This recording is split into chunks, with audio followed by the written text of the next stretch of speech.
Semoga kita bahagia. Jangan lupa subscribe, like, komen dan share agar channel ini semakin berkembang. Terima kasih. Bab 231 Liliana mendengus dan berkata, "Oh, jangan terlalu sombong, kau pikir kau siapa?" Saat dia mengatakan itu, Liliana melirik majalah di tangan Jasper dan mencibir dengan jijik, "Lihat dirimu, membaca mingguan keuangan Tera seperti kita semua, hanya tokoh-tokoh di kota Harbor dan tokoh-tokoh besar di dunia bisnis yang ditampilkan di dalamnya, yang bisa dilakukan orang daratan sepertimu hanyalah menonton." "Liliana, kau benar-benar harus memeriksakan matamu," kata Queenie sambil menghela napas. Liliana mengerutkan kening setelah mendengarnya dan berkata dengan dingin, "Apa maksudmu?" Queenie mengeluarkan majalah mingguan keuangan Tera yang ada di depan kursinya dan melemparkannya ke Liliana.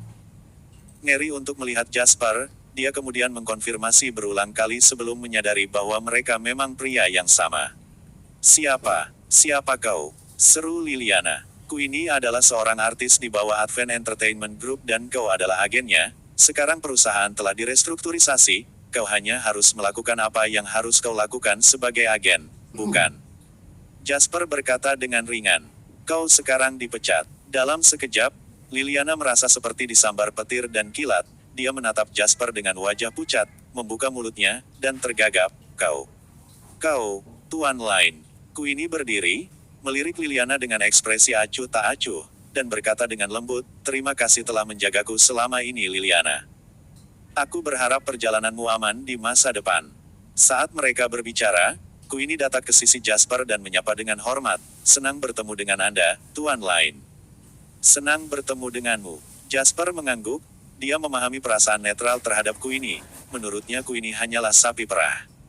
Queenie bertanya dengan hati-hati, "Bolehkah aku duduk di sebelah Anda, Tuan Lain?" "Tentu," kata Jasper ringan. Sebagian besar selebriti wanita di lingkaran hiburan sadar akan melayani bos mereka. Sebagian besar waktu, aturan tidak tertulis dilakukan atas persetujuan bersama dan Queenie juga tidak terkecuali. Apalagi saat Jasper juga menjadi bos di perusahaannya, dia membawa beban lebih dari siapapun. Pada saat ini, status Jasper bisa membuat 8 dari 10 selebriti wanita di kota Harbor siap mengantri untuk melayaninya jika dia mau. Tentu saja, Queenie juga punya ide. Jasper masih muda, tampan, berpengaruh, dan kaya. Jika dia bisa berkenalan dengan bos seperti itu, lalu mengapa dia repot-repot bekerja begitu keras? Dia bisa saja menjadi kekasihnya tanpa mengkhawatirkan hal lain. Sayangnya untuk Queenie, tidak peduli seberapa baik dia mencoba tampil setelah itu, Jasper hanya memperlakukannya dengan cara yang suam-suam kuku. Ketidakpeduliannya yang menahannya membuat Queenie menyadari betapa naifnya dia. Bagaimana mungkin pria seperti Jasper bisa jatuh cinta pada wanita seperti dia? Tuan Lain, aku sangat salah, aku seharusnya tidak mengatakan hal-hal itu, aku pantas dihukum, tolong maafkan aku." Liliana melangkah maju dan memohon, menangis. Dia tahu lebih baik daripada siapapun bahwa agen seperti dia bisa menyinggung siapapun, bahkan selebriti itu sendiri dan sponsor, tetapi bukan bosnya. Saat dia menyinggung bosnya, semuanya akan berakhir. "Diam," Jasper berkata dengan lembut, "Aku seorang pria terhormat. Aku tidak ingin ada hubungannya dengan seorang wanita yang berteriak tanpa alasan." Puff. Duduk di sebelahnya, Queenie tidak bisa menahan tawa setelah mendengar apa yang dikatakan Jasper. Jasper tidak hanya muda dan cakap, tapi dia juga cukup lucu. Liliana benar-benar putus asa, dia mengalihkan pandangannya ke Queenie untuk meminta bantuan. Queenie pura-pura tidak melihatnya, dia tidak memiliki kekuatan untuk melakukannya, tetapi bahkan jika dia melakukannya, dia juga tidak akan membantu Liliana. Liliana duduk membungkuk di kursinya. Saat ini, pesawat berada di atas 10.000 meter di langit, dan dia tergoda untuk melompat untuk mengakhiri hidupnya. "Hai, apakah kau butuh selimut?" Pramugari yang menakjubkan itu tidak tahu apa yang baru saja terjadi di kabin kelas 1 dan maju ke depan untuk mengantarkan mereka selimut dengan sopan. "Aku mau satu." Queenie dengan cepat mengambil selimut itu, lalu dengan hati-hati dan penuh perhatian meletakkan selimut itu di paha Jasper. Sambil berkata, "Tuan Lain, jangan ragu untuk memberitahu aku jika kau butuh sesuatu." Pada saat ini, pramugari telah mengenali selebriti populer, Queenie Show, sebelum dia bisa mengungkapkan keterkejutannya, dia melihat betapa patuhnya Queenie terhadap Jasper. Tatapan pramugari berubah, siapa pemuda ini? Setelah lebih dari 2 jam, pesawat mendarat dengan mulus di Bandara Internasional Provinsi. Begitu pesawat mendarat, Jasper langsung turun dari pesawat. Queenie tahu bahwa Jasper memiliki banyak hal untuk diurus, oleh karena itu dia dengan sangat bijaksana memilih untuk tidak mengikutinya. Dia berbalik untuk melirik Liliana yang tampak pucat dan menggelengkan kepalanya, lalu langsung pergi. Ketika Jasper meninggalkan bandara, dia melihat Wendy berdiri tidak jauh darinya menunggunya. Sambil berkata, "Tuan Lin, jangan ragu untuk memberitahu aku jika kau butuh sesuatu." Pada saat ini, pramugari telah mengenali selebriti populer, Queenie Shaw. Sebelum dia bisa mengungkapkan keterkejutannya, dia melihat betapa patuhnya Queenie terhadap Jasper. Tatapan pramugari berubah, siapa pemuda ini? Setelah lebih dari 2 jam, pesawat mendarat dengan mulus di Bandara Internasional Provinsi. Begitu pesawat mendarat, Jasper langsung turun dari pesawat. Queenie tahu bahwa Jasper memiliki banyak hal untuk diurus, oleh karena itu dia dengan sangat bijaksana memilih untuk tidak mengikutinya. Dia berbalik untuk melirik Liliana yang tampak pucat dan menggelengkan kepalanya, lalu langsung pergi. Ketika Jasper meninggalkan bandara, dia melihat Wendy berdiri tidak jauh darinya menunggunya. Setelah berpisah begitu lama, Jasper dan Wendy sangat merindukan satu sama lain. Mereka berjalan menuju satu sama lain dan akhirnya saling berhadapan. Wendy tersenyum manis. Mata Jasper penuh dengan senyuman. Ketika Wendy hendak berbicara, Jasper tiba-tiba mengulurkan tangan dan memeluk Wendy. "Oh!" seru Wendy dan dengan lembut memukul Jasper dengan tinjunya karena malu. "Apa yang kau lakukan?" Banyak orang yang melihat. Jasper memeluk Wendy, merasakan tubuhnya yang lembut dan hangat dalam pelukannya. Dia berpikir dalam hati, uang, perusahaan, pandangan bisnis. Tidak, mereka semua tidak ada apa-apanya dibandingkan ini. Dia memasang mode pamer. Para penonton berseru pada pemandangan ini, betapa menyenangkannya menjadi muda. Biarkan mereka menonton kalau begitu, mengapa kau tidak membiarkan orang lain melihat ketika kau terlihat sangat cantik? Jasper membenamkan wajahnya di lekukan leher Wendy, menghirup aroma rambut dan tubuhnya, dan menggodanya. Wendy tersipu dan berhenti melawan, meletakkan dagunya di bahu Jasper dengan damai. Dia berkata, "Kau pasti sangat lelah setelah perjalananmu ke kota Harbor, kan?" Sedikit. Jasper melepaskan Wendy, meraih tangannya, dan meninggalkan bandara. Wendy menyetir sementara Jasper duduk malas di kursi penumpang depan. Jasper melihat pemandangan provinsi dan berkata perlahan, "Aku berencana untuk istirahat 2 hari." Wendy setuju. "Sudah waktunya kamu istirahat, tubuhmu tidak akan tahan bekerja sepanjang waktu seperti itu." Di tengah guncangan mobil selama perjalanan, Jasper mengobrol dengan Wendy tentang pengalamannya di kota Harbor dan merasakan kelopak matanya semakin berat. Ketika Wendy tidak mendapatkan jawaban Jasper setelah mengucapkan beberapa patah kata, dia berbalik untuk melihat dengan rasa ingin tahu dan memperhatikan bahwa Jasper telah tertidur. Wendy merasa hatinya tersentuh dan memperlambat mobilnya untuk melaju dengan kecepatan yang jauh lebih stabil. Bab 232 Kediaman keluarga Suler. Dawson sedang menunggu mereka berdua di pintu. Ketika dia melihat mobil Wendy, dia berjalan mendekat dan melihat Wendy berjingkat keluar dari mobil sambil memberinya isyarat sah. Dia tertidur, dia mungkin terlalu lelah selama periode waktu ini. Ketika kami berbicara di telepon, dia sering begadang sampai pukul 2 atau 3 pagi, biarkan dia tidur sebentar, kata Wendy. Dawson melirik Jasper yang sedang tidur di kursi penumpang depan dan mengangguk, berkata sambil tersenyum, "Baiklah kalau begitu, aku akan meminta seseorang untuk membuat makan malam, biarkan dia beristirahat." Ketika Jasper bangun, dia mendapati dirinya duduk di dalam mobil dengan kemeja diletakkan di atasnya. Dia turun dari mobil dan kebetulan melihat Wendy berjalan ke arahnya. "Ayo masuk, makan malam sudah siap, ayahku menunggumu," kata Wendy. Jasper melakukan beberapa peregangan. "Kapan aku tertidur? Kenapa kau tidak membangunkanku? Aku hanya ingin kau beristirahat lebih lama," Wendy berkata dengan lembut. "Kariermu mungkin penting, tetapi kesehatanmu adalah asetmu. Pernahkah kau melihat seseorang bekerja sekerasmu?" Ketika Jasper mengingat dirinya mengobrol dan minum dengan Anna tadi malam dan itulah sebabnya dia tidur larut malam, dia tiba-tiba merasa sedikit bersalah. Di ruang makan, Jasper berkata kepada Dawson, "Maaf, aku ketiduran." "Jangan terlalu keras pada diri sendiri, kau masih muda dan sehat," kata Dawson sambil menunjuk kursi dari seberang meja. Aku meminta juru masak untuk membuatkan sesuatu yang bergizi untukmu. Ayo makan dulu. Jasper meminum sup lentil dan labu mentega yang dibumbui sebelum bertanya, bagaimana kabar perusahaan real estate sekarang? Secara keseluruhan baik-baik saja, tetapi kita mengalami sedikit masalah di salah satu proyek kita di Provinsi Brak. Bawahan kita tidak bisa mengatasinya. Aku tidak punya waktu untuk pergi. Mungkin kau bisa pergi dan melihatnya 2 hari nanti setelah kau mendapatkan istirahat yang kau butuhkan, kata Dawson. Jasper mengangguk dan setuju. Bagaimana kota Harbor? Wendy memberitahuku bahwa semuanya berjalan lancar untukmu, tanya Dawson. Jasper berkata sambil tertawa, semuanya berjalan dengan sangat baik, bahkan melebihi ekspektasiku. Aku menghasilkan 5 miliar kali ini. Aku meninggalkan sebagian sebagai investasi dan aku telah mengembalikan sisanya. Aku tidak perlu khawatir tentang dana yang tidak mencukupi untuk saat ini. Dawson dan Wendy sama-sama terkejut. Mereka tahu bahwa Jasper pergi ke kota Harbor untuk mencari uang tetapi tidak mengetahui detailnya, apalagi fakta bahwa dia telah menghasilkan 5 miliar dolar. Aku dengar gelembung.com meledak beberapa waktu lalu dan menyebabkan kebodohan. Pasar saham domestik juga sangat terpengaruh. Apakah ini kesempatan yang kau ambil? Tanya Dawson. Saat ini, gelembung.com belum berdampak besar pada pasar saham domestik dan dengan demikian menghindari kerugian ekonomi yang mungkin terjadi akibat ledakan tersebut. Ada sedikit dampak, tapi tidak begitu banyak dibandingkan dengan tempat lain. Apalagi berita dalam negeri masih relatif terbatas dan tidak berkembang seperti di masa depan, sehingga mereka tidak tahu banyak tentang hal-hal yang terjadi di dunia luar sana.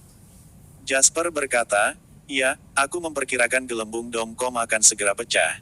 Jadi aku pergi ke kota Harbor lebih cepat dari jadwal, untungnya aku mengambil kesempatan kali ini. Jika tidak, pesatnya perkembangan JW Capital ke depan akan membutuhkan dana yang tidak sedikit. Aku kira kau dapat mengatakan bahwa aku telah mendapatkan semua modalku kembali. Aku sudah tua sekarang dibandingkan dengan orang muda sepertimu, Dawson tertawa. Uang yang dihasilkan sepanjang hidup ini bahkan tidak dapat dibandingkan dengan uang yang kau peroleh hanya dari satu investasi. Jasper menggelengkan kepalanya dan berkata, investasi Ventura adalah tentang trik, ada manfaat dan ada risiko, dan tidak ada yang bisa memastikan apakah mereka akan gagal, namun satu kegagalan sudah cukup untuk mengubur manfaat dari 10 kesuksesan. Penting bagi industri untuk memiliki pondasi yang kuat. Jika orang lain mengucapkan kata-kata ini, mereka akan terlihat sangat sombong dan arogan.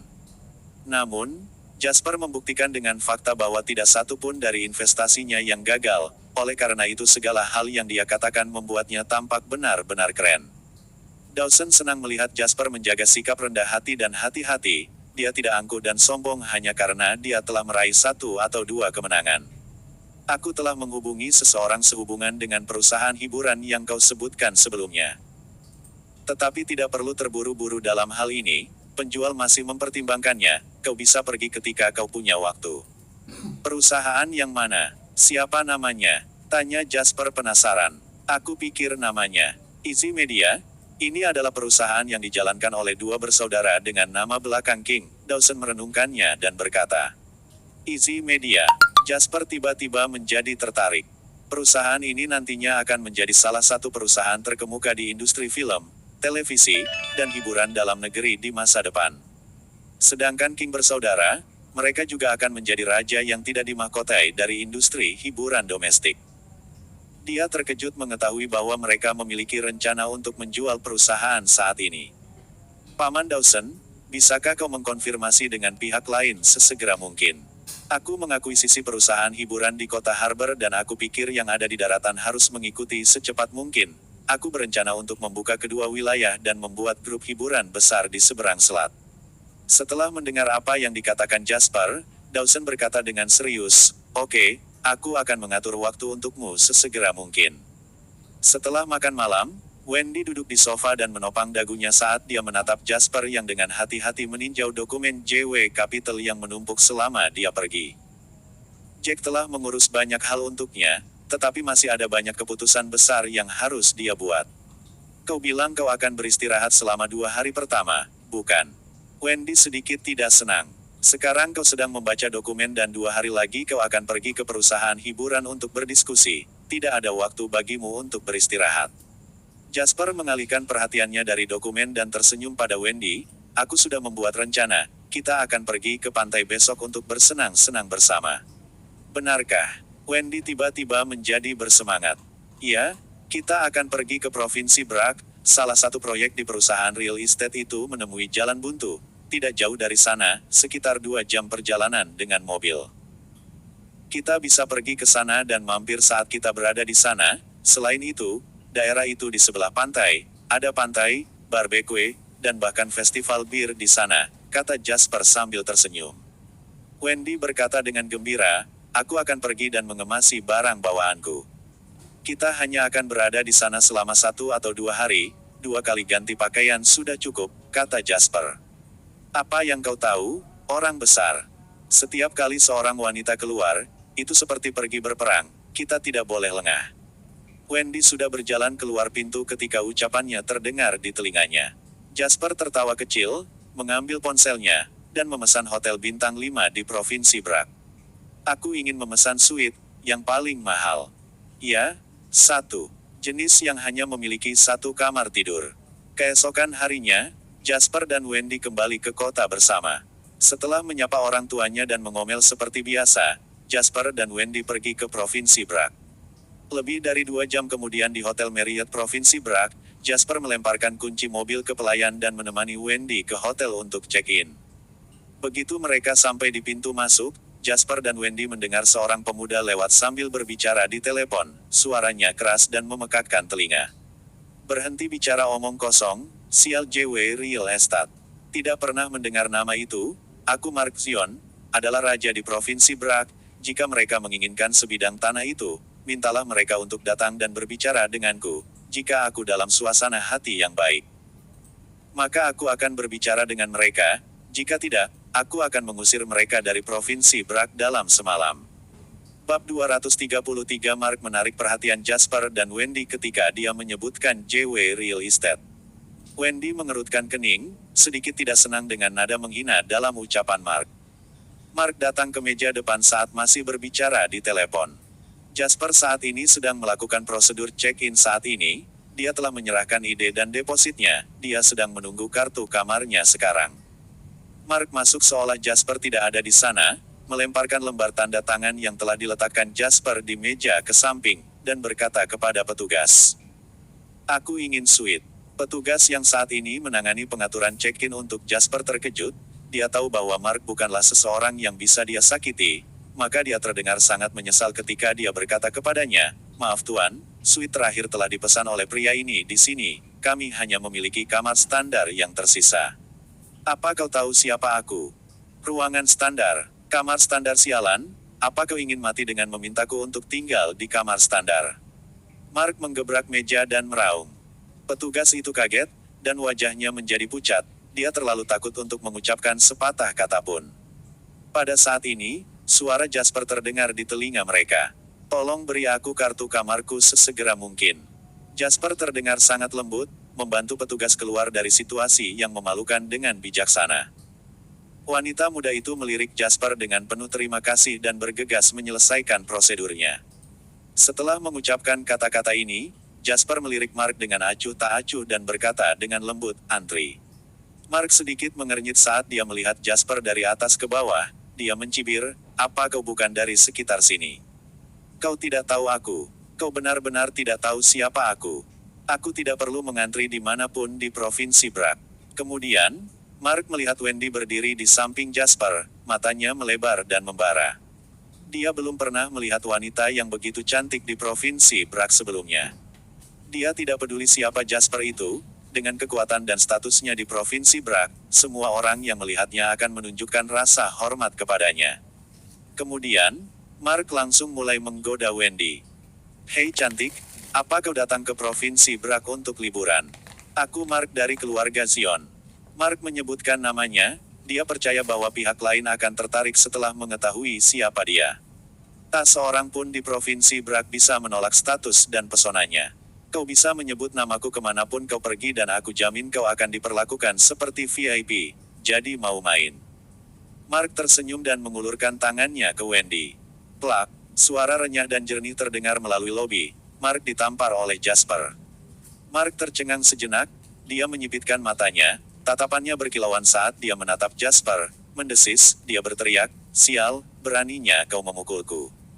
Jasper tidak peduli dengan reaksinya dan berkata dengan lembut, "Kau dan mulut kotormu, aku akan memotong jarimu jika kau mencoba meraba-raba lagi, menjauh ke sana." Jasper memiliki pengalaman memukul ahli waris kaya dan bahkan menginjak-injak tokoh terkemuka ke tanah sebelumnya. Dia telah menyebabkan kehebohan di kota Harbor dan bergaul dengan 4 keluarga aristokrat teratas seperti keluarga Lau. Sekarang setelah dia kembali ke daratan, bagaimana dia bisa membiarkan ahli waris kaya Provinsi Brak yang tidak penting bertindak mendominasi di depan wajahnya?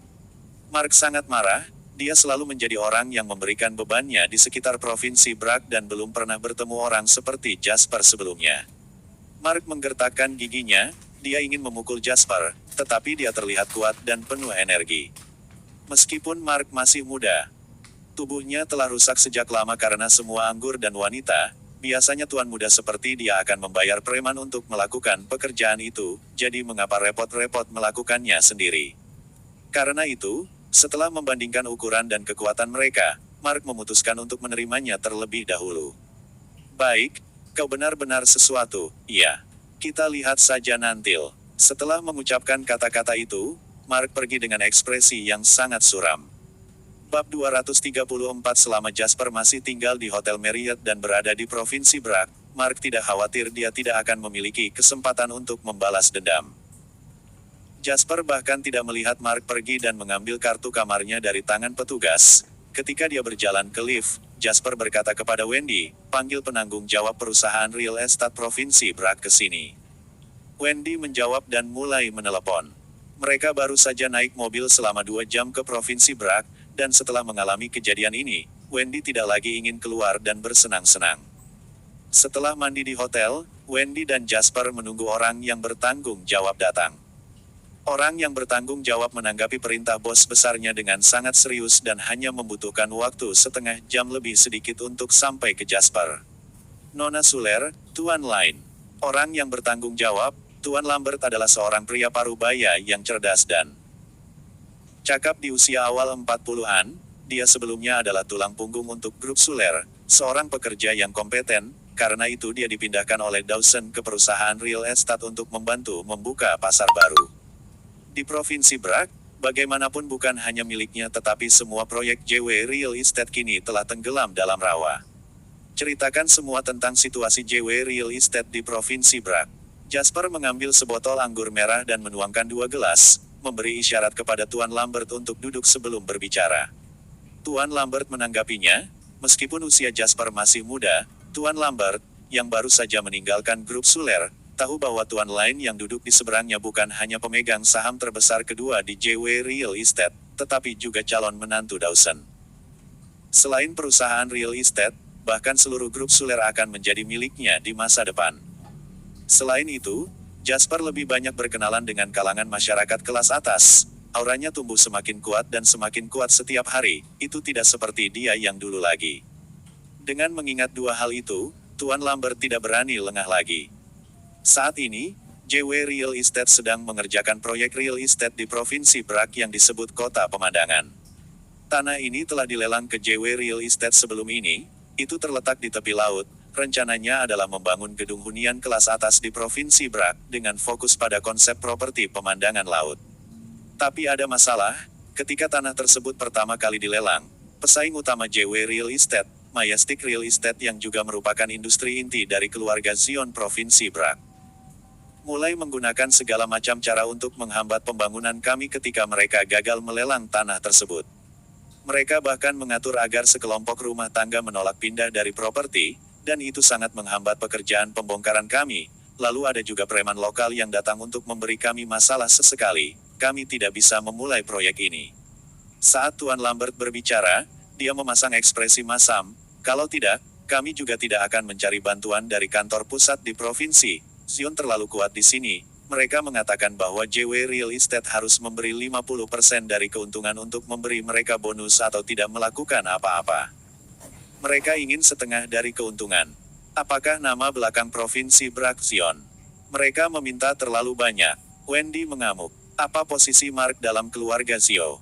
Tanya Jasper tiba-tiba. Dia ingat pria yang dia temui di lobi hari ini yang kebetulan bernama Mark. Selain itu, dia juga menyebutkan bahwa dia adalah seorang Zion.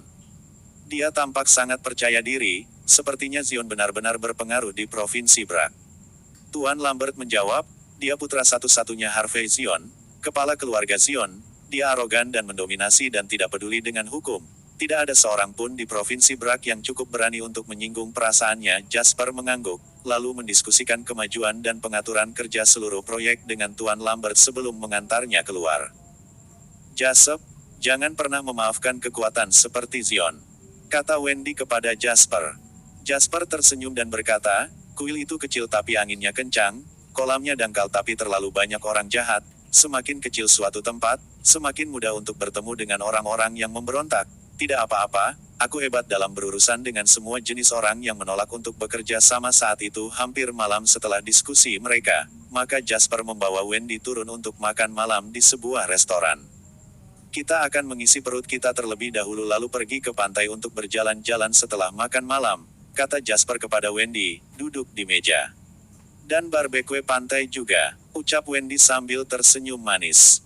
Kita tidak bisa melupakan itu, kan? Kata Jasper sambil tersenyum. Keduanya masih berbicara ketika Mark kembali. Dia berdiri di depan pintu masuk restoran. Kali ini dia membawa 2 pengawal tinggi dan keren bersamanya. Begitu dia memasuki restoran, Mark melihat keduanya terlibat dalam percakapan yang menyenangkan. Dia mengeluarkan senyum ganas dan sombong. Mark berjalan ke meja Jasper dan Wendy, menunjukkan senyum yang tidak tulus. Hei bocah, sedang makan malam. Bab 235. Raut wajah Wendy tidak senang. Perasaan ini seperti ketika seseorang dalam suasana hati yang baik dan ketika tiba waktunya untuk menikmati makanan. Seekor lalat terus berkeliaran di sekitar mereka, membuat segala macam suara yang mengganggu dari samping. Jasper melirik Mark dan berkata dengan tenang, aku tidak terbiasa makan dengan seseorang yang mondar-mandir di sudut. Senyum tetap di wajah Mark, tetapi rasa dingin yang jahat dalam tatapannya semakin dalam. Menempatkan salah satu tangannya di kursi Jasper, Mark kemudian mencondongkan tubuh ke depan dan berbisik ke telinga Jasper, aku suka melihat sisi aroganmu ini, karena semakin sombong kau sekarang, semakin sengsara kau nantinya. Aku tidak peduli kau orang seperti apa, di Provinsi Brak, selain kemampuanmu, sebaiknya kau berperilaku baik, atau kalau tidak, keluargamu tidak akan memiliki tempat untuk meratapi kematianmu setelah aku selesai denganmu. Saat Mark berbicara, dia tertawa terbahak-bahak dan segera menarik kursi dari meja di sampingnya. Dia kemudian memanggil pelayan untuk memesan. Pria di sampingnya juga mengikuti untuk duduk. Dia berkeliling Jasper dengan niat buruk dan berkata, Tuan Muda Zion, apakah kau tidak akan langsung mengolok-oloknya?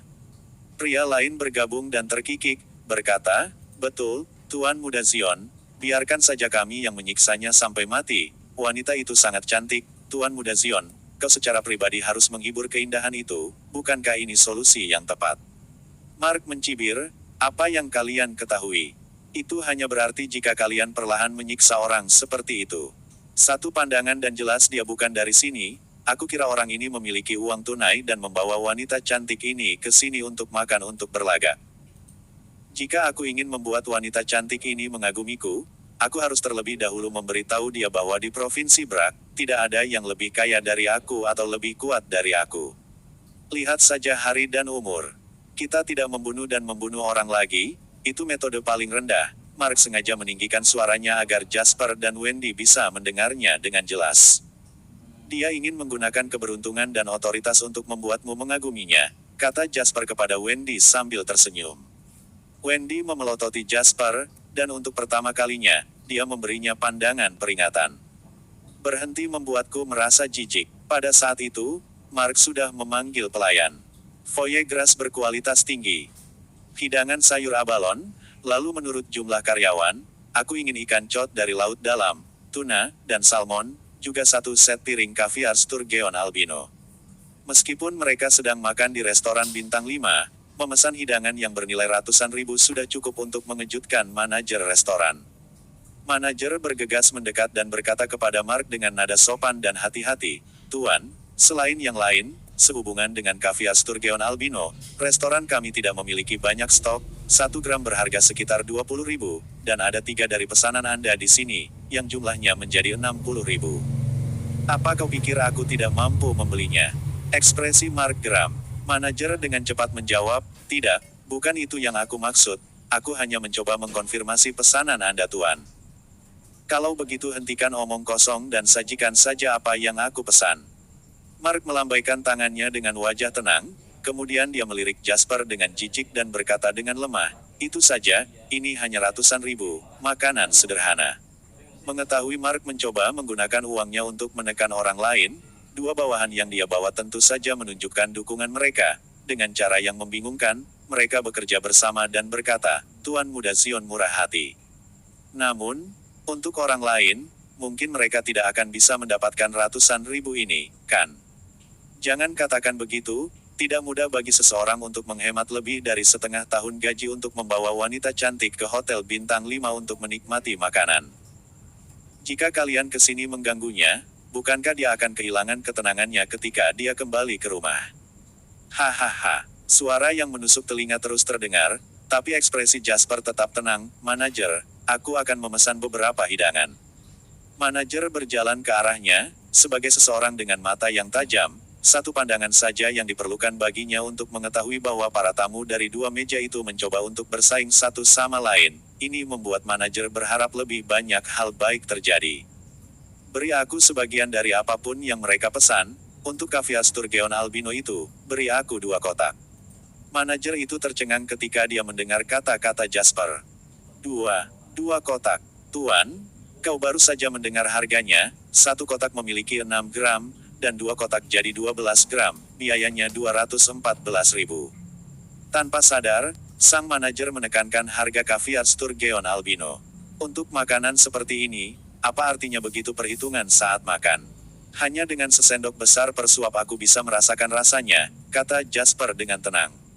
Ketika manajer mendengar ini, dia bahkan tidak berani mengeluarkan suara. Dia tidak berani menyinggung seseorang yang mampu membeli makanan dengan harga lebih dari 200.000. Dia berbalik dan memesan.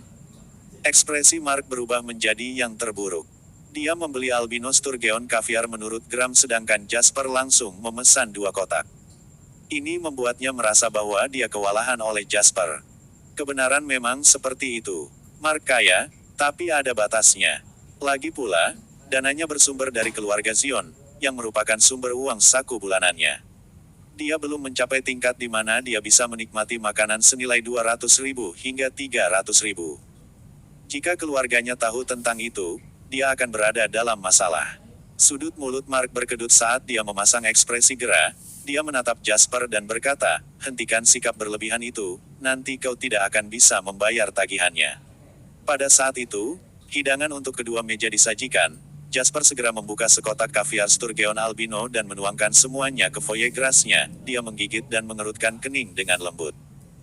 Rasanya tidak enak seperti yang dia pikirkan. Jasper mengambil kotak sisa kaviar Sturgeon albino dan melambai kepada seorang pelayan yang meragukan hidupnya. Dia mengatakan 1 atau 2 kata padanya. Ekspresi pelayan berubah drastis. Wendy tertawa terbahak-bahak. Adegan itu membuat Mark penasaran karena dia tidak tahu apa yang dikatakan Jasper kepada pelayan itu. Indra keenamnya memberitahunya bahwa itu bukan hal yang baik. Setelah itu, pelayan itu menatap Jasper dengan tatapan bermasalah, lalu menatap Mark. Akhirnya, dia meneguk seteguk air liur dan berjalan sambil memegang kotak kaviar Sturgeon albino. Apa yang sedang kau coba lakukan? Mark melihat pelayan yang berjalan ke arahnya dan bertanya, menekan ketidaknyamanan dan kemarahan dalam dirinya. Pelayan itu tersenyum garing dan berkata dengan canggung, pria itu berkata dia tidak tahan melihat kalian bertiga makan dengan anggaran yang begitu ketat, jadi dia memberi kalian 1 kotak, silahkan dinikmati. Itulah yang dia katakan, makan. Dengan anggaran yang ketat, Mark merasakan api kemarahan membara di dalam dirinya. Sepanjang hidupnya, dia belum pernah dipermalukan dengan cara ini sebelumnya. Terlebih lagi, itu tentang kekayaan yang sangat dia banggakan. Tepat ketika dia akan membuka mulutnya dan mengaum pada Jasper, seorang pria muda tiba-tiba masuk dari luar. Dia bergegas. Maaf, Tuan Muda Zion. Aku datang terlambat. Mark tidak berbicara sepatah kata pun setelah mendengarnya. Dia tampak tidak senang. Melihat ekspresi mengerikan Mark, pria itu mengira Mark kesal karena dia terlambat. Ketika dia hendak meminta maaf, dia melihat tatapan geram Mark menatap ke arah lain tidak jauh. Pria itu melihat ke arah itu, ketika dia melihat wajah yang dikenalnya yang tidak jauh, wajahnya dihiasi keheranan, Wendy. Wendy Suler.